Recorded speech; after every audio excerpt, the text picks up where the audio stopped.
moment that changed my life was the morning that my father passed away. I got a phone call saying that they were doing CPR, and I thought that if I rushed down fast enough, that somehow I could save him.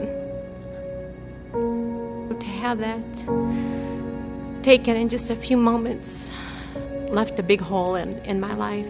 I spent a lot of time wrestling with God. I'd been to church all my life, but it never really seemed in my heart to take place. But it was one day sitting on a bed and just reading this book, this line in this book that still sticks with me, and it said, just stop asking and receive.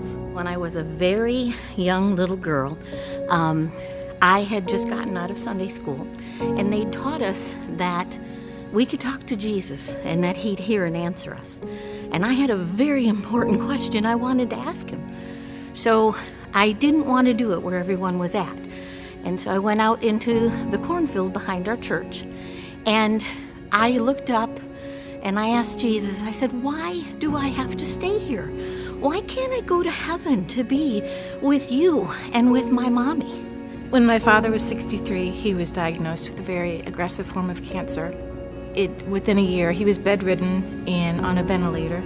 And before we realized it, my two brothers and my mother and I had to make the decision to take him off the ventilator. His heartbeat started to decelerate, and then he opened his eyes and looked at me. I felt his spirit leave his body.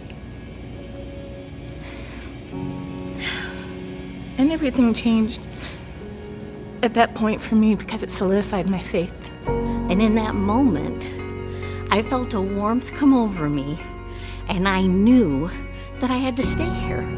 But I also knew that Jesus was there, and I knew that he heard my prayer.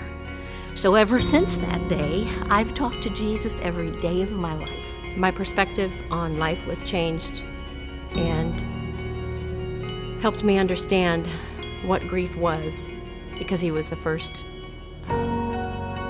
person in my life that I loved so much and lost. He was my favorite person in the universe.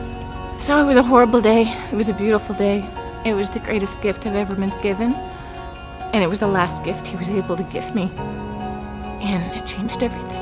And when there's been moments that I felt like, I can't do this anymore, Jesus, I can't take another step, he's picked me up and he's carried me through.